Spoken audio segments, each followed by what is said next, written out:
because of that shared vision, they have grown Asia's most successful economy.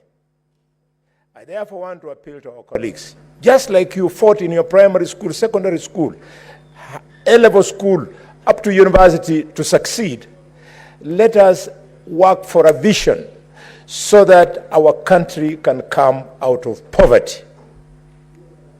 Mr. Speaker, this requires dedication, commitment, and a desire, Mr. Speaker, to live in the midst of success. Why do we continue celebrating politics that speak to poverty instead of politics that speak to prosperity? Mr. Speaker, it's a shame that we know what to do, but we don't do it.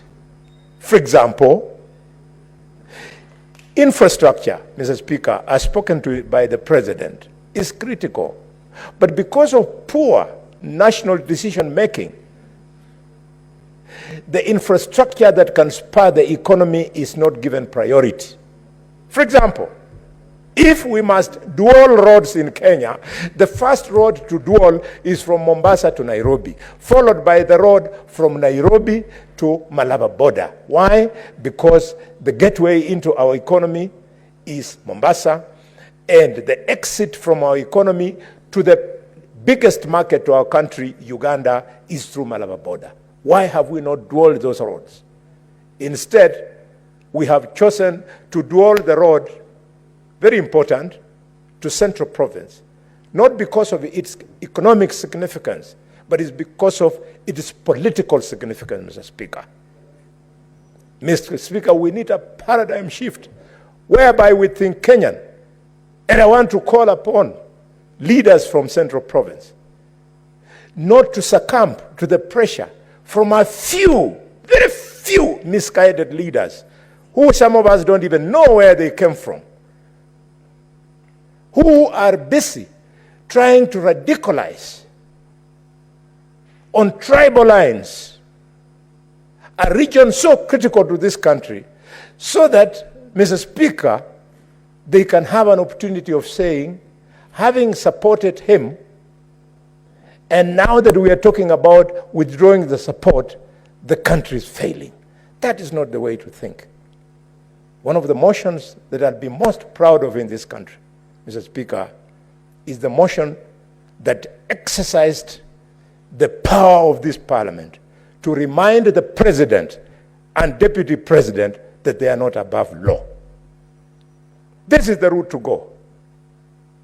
And I look at young members of parliament from Mount Kenya region, with due respect, shy and keep quiet, that if they take on the so-called, the big man, so-called big man of the region, they jeopardize themselves. It is not true. We've been there in 2007, Mr. Speaker, sir. The country was mobilized against the communities of Mount Kenya. And Soita Shtanda and I, we refused.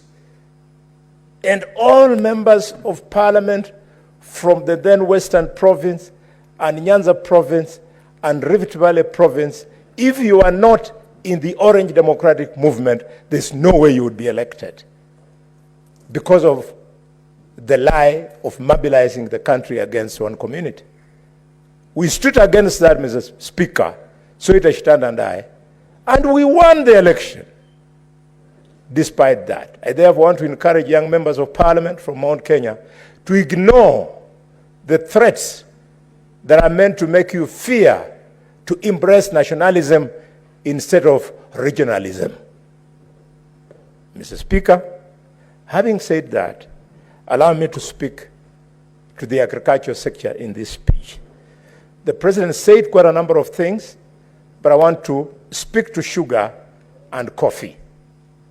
Mr. Speaker, for the first time in the history of this country, we have now produced surplus sugar. I am a farmer of sugarcane, and I can assure you the reason was only one thing. subsidized fertilizer. I want to urge the governor of Kwale, Tana River, Kakamega, Busia, Bungoma, Migori, Kisumu, and Homa Bay to step it a notch higher by supplementing plowing of those farms. If the young president in West Africa was able to buy tractors, I don't see anything stopping our governors from